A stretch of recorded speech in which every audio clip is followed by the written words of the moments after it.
आदाब, नमस्कार। मैं हूं खुर्शीद रब्बानी। आप देख रहे हैं हमारी आवाज। मनमोहन सिंह सरकार ने जब सच्चर कमेटी बनाई और उसकी सिफारिशों को संसद में रखा तो लगा कि अब सरकार इस दिशा में तेजी के साथ आगे बढ़ेगी और देश के मुसलमानों के हालात भी बदलेंगे। लेकिन जमीन पर काम ना तो मनमोहन सरकार में हुआ था और ना ही मोदी हुकूमत में नजर आता है। इसी की तस्दीक की है नीति आयोग की उस रिपोर्ट ने, जिसमें कहा गया है कि मुस्लिम अक्सरियत वाला जिला मेवात देश का सबसे पिछड़ा जिला है। आज बात सच्चर कमेटी की उन बड़ी सिफारिशों की करेंगे जिन पर अमल किया जाता तो आज मुस्लिम तबके की तस्वीर बदली नजर आती।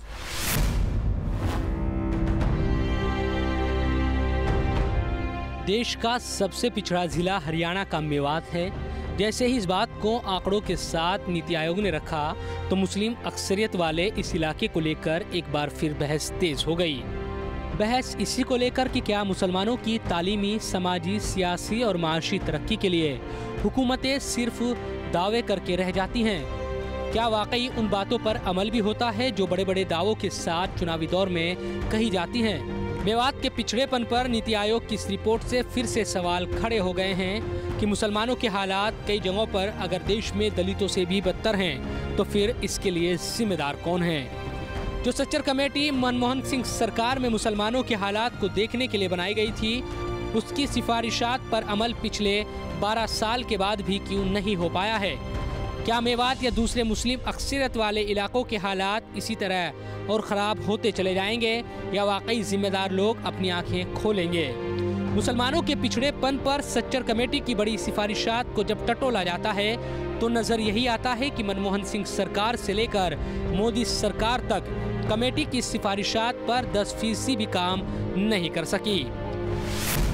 हम मेवात को एक दूसरे एंगल से देखते हैं, हम उसमें जुर्म की निगाह से देखते हैं। हम उनको पिछड़े हुए लोगों की मदद करने के बजाय हम उनको क्रिमिनल समझते हैं। जब हम उनको क्रिमिनल समझेंगे, उनके एजुकेशन के ऊपर हम कोई ध्यान नहीं देंगे, ये हाल होगा।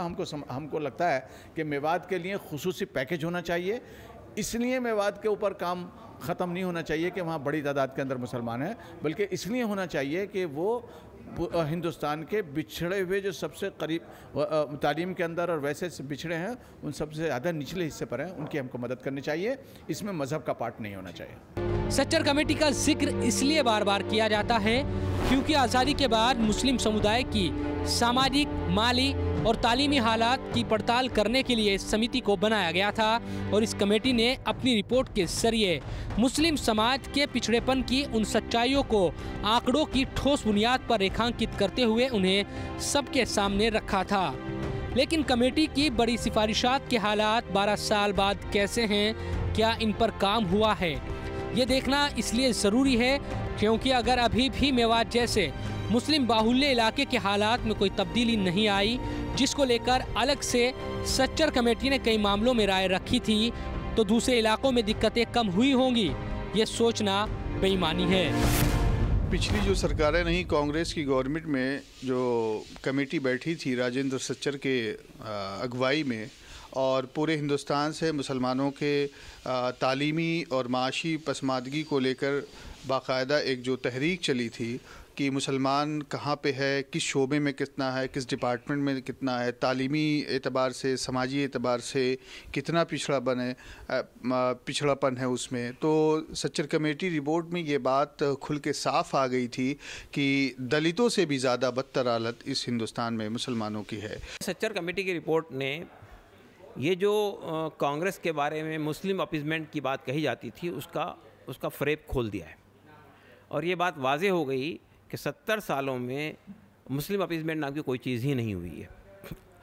अपीज़मेंट तो दूर की बात है, मुसलमानों की जो बुनियादी ज़रूरतें थी वो पूरी नहीं हुई है। जब भारत आज़ाद हुआ था, उस वक्त में गवर्नमेंट जॉब के अंदर मुसलमानों का तनासुब 37% था।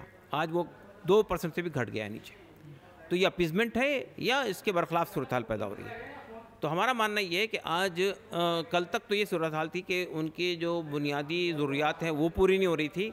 आज उनसे ये कहा जा रहा है कि वो सियासी तौर पे उनका जो राइट है उसमें भी वो लो प्रोफाइल हो जाएं। तो एक तरह से किनारे करने की पूरी कोशिश की जा रही है मुसलमानों को। मुल्क की हुक्मरानी में मुसलमानों की नुमाइंदगी बेहद कम।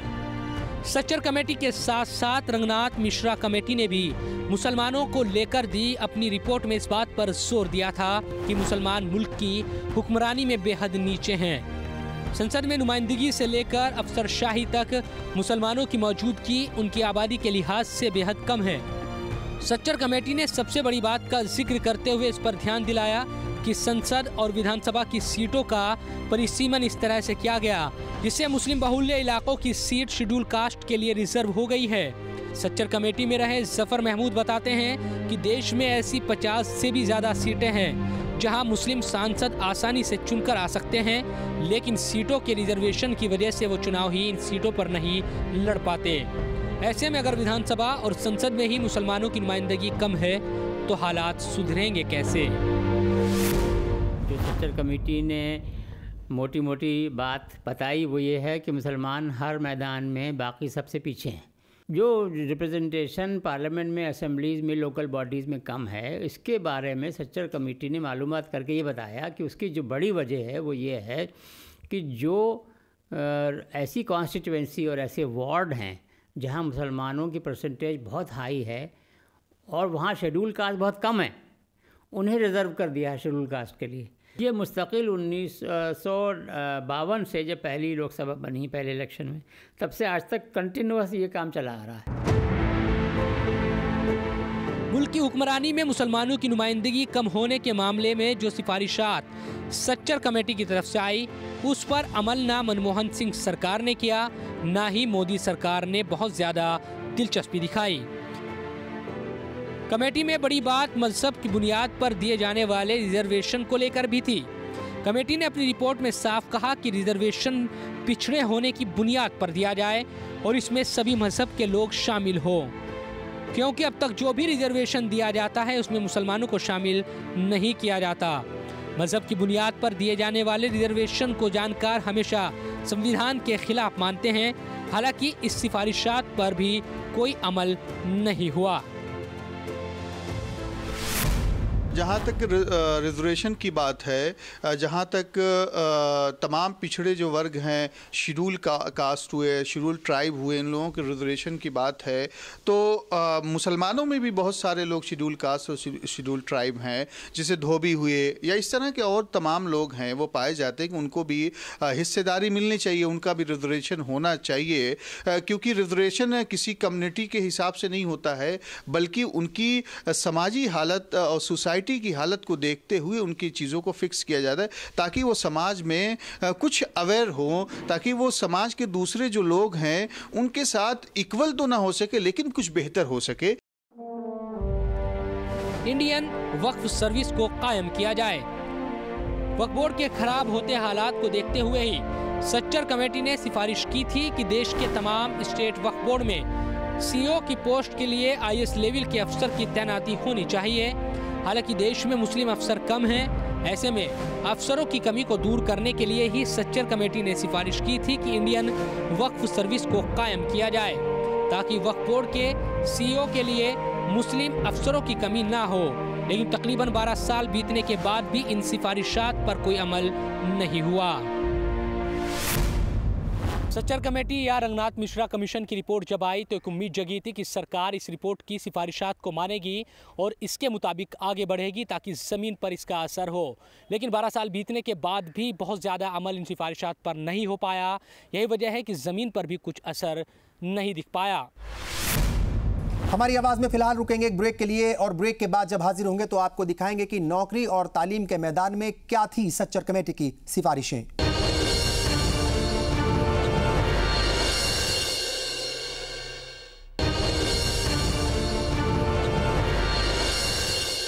ब्रेक के बाद एक बार फिर आप सभी का स्वागत, इस्तकबाल। आप देख रहे हैं हमारी आवाज़। सच्चर कमेटी ने जो सिफारिशें मुसलमानों की तालीम और नौकरियों को बढ़ाने के लिए की थीं, उसको भी सरकार ने बहुत ज़्यादा संजीदगी से नहीं लिया। यही वजह है कि मौजूदा बजट सत्र में सरकार ने अपनी रिपोर्ट में कहा कि आज भी सबसे ज़्यादा drop out rate Muslim students का ही है। नौकरी और तालीमी मैदान में बेहद पिछड़े हैं मुसलमान। समिति ने अपनी रिपोर्ट में बताया कि मुसलमान माली और तालीमी रूप से बेहद पिछड़े हैं। सरकारी नौकरियों में उन्हें तवज्जो नहीं मिल पाती, यहाँ तक कि बैंक कर्ज मिलने में भी मुसलमानों को बेहद परेशानियों का सामना करना पड़ता है। कई मामलों में मुसलमानों के हालात अनुसूचित जाति जनजातियों से भी खराब हैं, फिर वो चाहे तालीम, रोजगार का मसला हो या दूसरे मानव विकास सूचकांक। हालांकि हालात रिपोर्ट आने के 12 साल बाद भी नहीं सुधरे हैं। सरकारी नौकरियों में भी अभी भी मुसलमानों की नुमाइंदगी कम है। तो संसद के मौजूदा सत्र में ही सरकार ने बताया कि देश में अभी भी पढ़ाई बीच में ही छोड़ने वालों में मुस्लिम स्टूडेंट्स की तादाद सबसे ज्यादा है। सरकार ने संसद में बताया कि सभी समुदाय के बच्चों का औसत ड्रॉप आउट दर अगर 4.13% है तो मुस्लिम समुदाय का 6.54%। इसी तरह उच्च प्राथमिक में सभी समुदायों का औसत ड्रॉप आउट दर 4.03% है तो मुस्लिम समुदायों का 9.49% है। वहीं माध्यमिक स्तर पर सभी समुदायों का औसत ड्रॉप आउट दर 17.06% है तो मुस्लिम समुदाय का 24.12%। यानी तमाम आंकड़े कहते हैं कि मुसलमान ड्रॉप आउट में सबसे आगे हैं। हालांकि तालीमी मैदान में अभी भी मुसलमान बेहद खराब हैं। इस सब के बावजूद सरकार कहती है कि ये पिछले सरकारों ने किया है, वो तो अब सुधार कर रहे हैं। मदरसों में बहुत बड़ी तादाद में पूरे मुल्क में एजुकेशन दे रहे हैं, लेकिन वो फार्मल एजुकेशन या मेन स्ट्रीम एजुकेशन के लिए उनके पास टीचिंग स्टाफ की भी कमी है, ट्रेन टीचर्स नहीं हैं। उसके लिए हमने एक स्कीम चलाई कि जो उन्हीं मदरसों के टीचर्स हैं उन मदरसों के टीचर्स को हम ट्रेनिंग देंगे और जामिया मिल्लिया इस्लामिया के ज़रिए यहाँ पर हमने दिया है। ट्रेनिंग का खर्च हमारी मौलाना आज़ाद एजुकेशन फाउंडेशन देता है। आप यकीन करेंगे कि मुस्लिम बच्चियों का ड्रॉप आउट हाई स्कूल तक आते आते 90% है, लेकिन ये इस सरकार की गलती नहीं है सर, ये चीज़ें हमें विरासत में मिली हैं। सबसे बड़ी बात यह है कि हम तालीम में पिछड़े हुए हैं और फिर हम शिकायत करने लगते हैं। कोई भी हुकूमत हो आए हम शिकायत करने लगेंगे, ये नहीं किया। सवाल ये है कि अगर हम तालीम में बराबरी के दावेदार हैं, अगर हम तालीम के सिलसिले में उस हैसियत पर पहुंचते हैं जहां हमें वो सहूलतें मिलनी चाहिए, अगर उसके बाद वो सहूलतें नहीं मिलती तो ये शिकायत होगी कि हुकूमत हमारे साथ बर्ताव सही नहीं कर रही है। पहले हम इस काबिल अपने को बनाएं। सच्चर कमेटी के सुझाव। मुसलमानों के हालात को देखते हुए सच्चर कमेटी ने कई और बड़े सुझाव दिए थे। सिफारिशात की गई थी कि मुस्लिम अक्सरियत वाले इलाकों में स्कूल, ITI और पॉलिटेक्निक संस्थान खोलने की बेहद ज़रूरत है। मुस्लिम छात्रों को वजीफे दिए जाने की ज़रूरत है। सच्चर कमेटी ने कहा था कि मुस्लिम इलाकों में बैंक शाखाएं खोली जाएं और उन्हें कर्ज देने में दिक्कत का सामना न करना पड़े। हालांकि राष्ट्रीय अल्पसंख्यक आयोग में 100 से ज़्यादा शिकायतें कुछ ही महीनों में इस बात की मौजूदा दौर में भी आ चुकी है कि मुसलमानों को बैंक से कर्ज मिलने में परेशानियों का सामना अभी भी करना पड़ता है। इसी को लेकर अब आयोग के अध्यक्ष बैंक अधिकारियों से अलग अलग सूबों में मीटिंग भी कर रहे हैं। यानी हालात आज तक भी नहीं बदले। इस मामले में लगातार भेदभाव के इल्ज़ाम भी लगते रहे। जिस किस्म का माहौल इस मुल्क में पैदा हो गया है उसमें ऐसा लग रहा है कि मुसलमान इस देश के नागरिक ही नहीं है, कि उनसे ये मुतालबा किया जा रहा है कि वो अपनी नागरिकता साबित करने के लिए वंदे मातरम कहें। वो कुछ ऐसे मुतालबे उनसे किए जा रहे हैं जो कि अनकॉन्स्टिट्यूशनल है। जो बुनियादी सहूलियात उनको मिलनी चाहिए, ख़ुद मुस्लिम इलाकों में जो बैंक्स कायम होते हैं वहाँ पर भी चीज़ें नहीं मिलती हैं। तो इसका मतलब ये है कि वहाँ भी उनको लोन नहीं मिलता है। तो ये सब चीज़ें जो है इस बात का तकाजा करती है कि उनके अंदर भी ये एहसास पैदा किया जाए कि हमें अपने देश के तरक्की और उसको आगे बढ़ाने में बराबर की हिस्सेदारी निभानी चाहिए। सच्चर कमेटी की सिफारिशें हुकूमत काफ़ी दिनों से पहले की ये रिपोर्ट है, अभी तक कुछ लागू की नहीं गई है। ये हुकूमत जो अभी फौरी तौर पे जो हुकूमत चल रही है, चाहे केंद्र सरकार हो चाहे अपना राज्य सरकार में हो, ये अभी जबकि उन्होंने जो चीज़ें पेश की हैं उसके हिसाब से मुसलमान बहुत पीछे है। चाहे वो एजुकेशन के फील्ड में हो, चाहे रोज़गार के फील्ड में हो, चाहे आपका स्पोर्ट के फील्ड में हो, सभी में पीछे चल रहा है मुसलमान। दिक्कत काम करने की नीयत को लेकर है। सवाल जानकार यही उठाते हैं कि चाहे UPA हो या NDA अगर चाहती तो इन सिफारिशात पर अमल किया जा सकता था और हालात बदल सकते थे, लेकिन काम नहीं हुआ और आज तस्वीर भी कुछ अलग नहीं दिखती।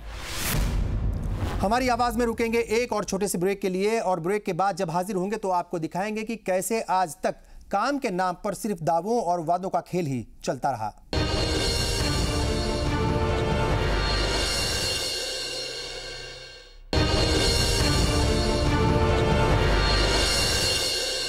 ब्रेक के बाद एक बार फिर आप सभी का स्वागत। इस्तकबाल, आप देख रहे हैं हमारी आवाज़। सच्चर कमेटी और रंगनाथ मिश्रा की रिपोर्ट का ज़मीन पर कितना असर हुआ और हुकूमत ने उस पर कितना अमल किया, इसे जानने की कोशिश में जब कुंडू कमेटी बनाई गई तो नजर आया कि हालात में कोई बड़ी तब्दीली नहीं आई। सच्चर कमेटी ने अपनी सिफारिशात में वक्फ संपत्तियों के बेहतर इस्तेमाल, समान अवसर आयोग, नेशनल डेटा बैंक और असेसमेंट एंड मॉनेटरी अथॉरिटी का गठन जैसी सिफारिशात भी की थी, लेकिन ज़मीन पर बहुत बड़ा इसका असर नज़र आया हो ये दिखाई नहीं देता। यही नहीं, सच्चर कमेटी के बाद तो जैसे मुस्लिमों के हालात पर गौर व फिक्र करने का दौर सा चल पड़ा। इसी कड़ी में 2007 में रंगनाथ मिश्रा आयोग की रिपोर्ट आई। आयोग की सिफारिश थी कि केंद्र और राज्य सरकार की नौकरियों और शिक्षा के क्षेत्र में अल्पसंख्यकों को 15% आरक्षण दिया जाए, जिसमें 10% हिस्सा के लिए मुसलमानों को दिया जाए। इसके बाद 2013 में सच्चर कमेटी की सिफारिशों के अमल की हकीकत को जानने के लिए प्रोफेसर अमिताभ कुंडू की अगुवाई में कमेटी बनाई गई, जिसने 2014 में अपनी रिपोर्ट अल्पसंख्यक मामलों के मंत्रालय को सौंप दी थी। इसमें पता चला कि इस दौरान मुसलमानों के हालात में कोई भी उल्लेखनीय सुधार नहीं हुआ है। हम क्या करते हैं, हम इसको हिंदू और मुसलमान के नाते से देखना शुरू कर देते हैं।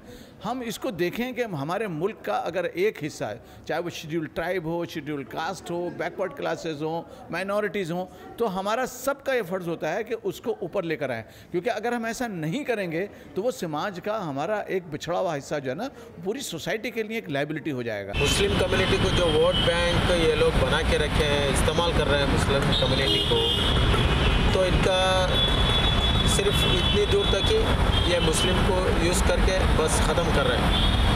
और जो कुछ भी जो साचार कमेटी जो बनाए थे, ये सिर्फ एक अब ऐसा लग रहा है हम लोगों को कि दिखाए के लिए बनाए थे।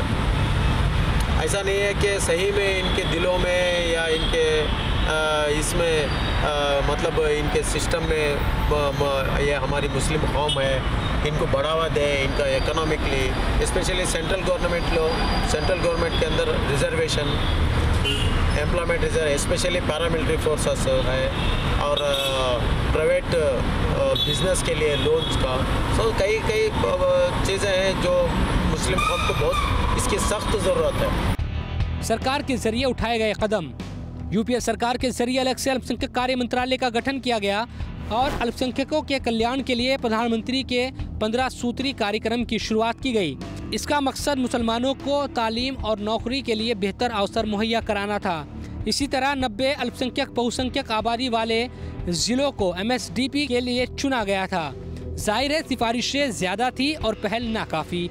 जो थोड़े बहुत कदम उठाए भी गए, उनका ज़मीन पर कोई ख़ास असर देखने को नहीं मिलता। देखिए, सच्चर कमेटी की जो सिफारिशात थी, रिकमेंडेशंस थी, उनकी 70-75% रिकमेंडेशंस हमारी सरकार में पूरी हुई हैं।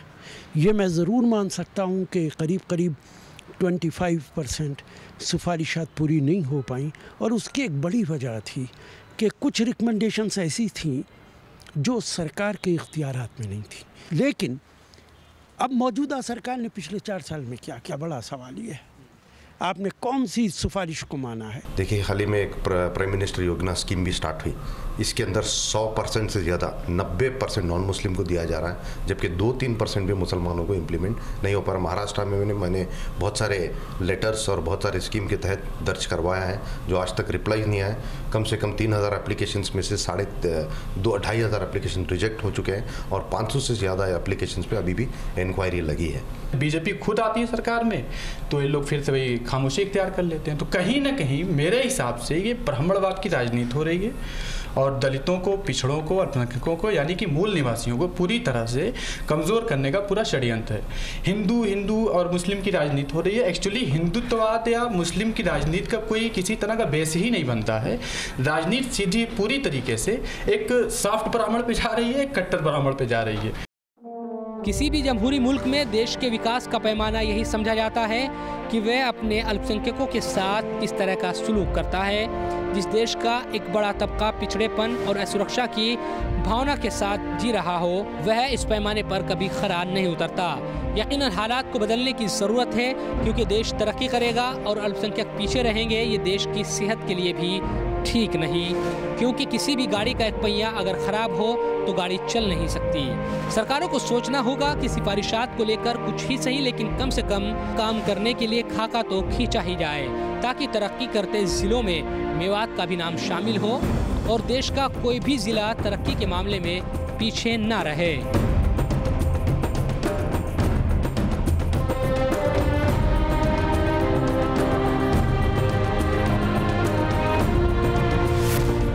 कमेटी ने अपनी सिफारिशात के जरिए एक रोड मैप तैयार कर रखा है, जिस पर आगे बढ़ा जाए तो यकीनन तस्वीर बदलेगी ज़रूर। लेकिन ये कदम आगे बढ़ाएगा कौन? क्योंकि जब जब भी विकास की बात होती है तो सियासत भी शुरू हो जाती है। हालांकि सोचना जिम्मेदार लोगों को ही है कि वो दरअसल चाहते क्या है।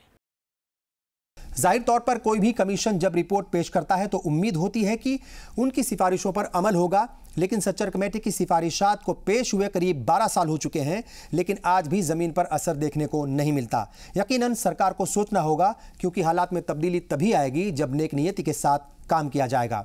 फिलहाल हमारी आवाज़ को यहीं ख़त्म करते हैं। हम अगले हफ्ते फिर हाजिर होंगे कुछ नए इश्यूज़ के साथ। तब तक के लिए मुझे और पूरी टीम को दीजिए इजाज़त। आदाब, नमस्कार।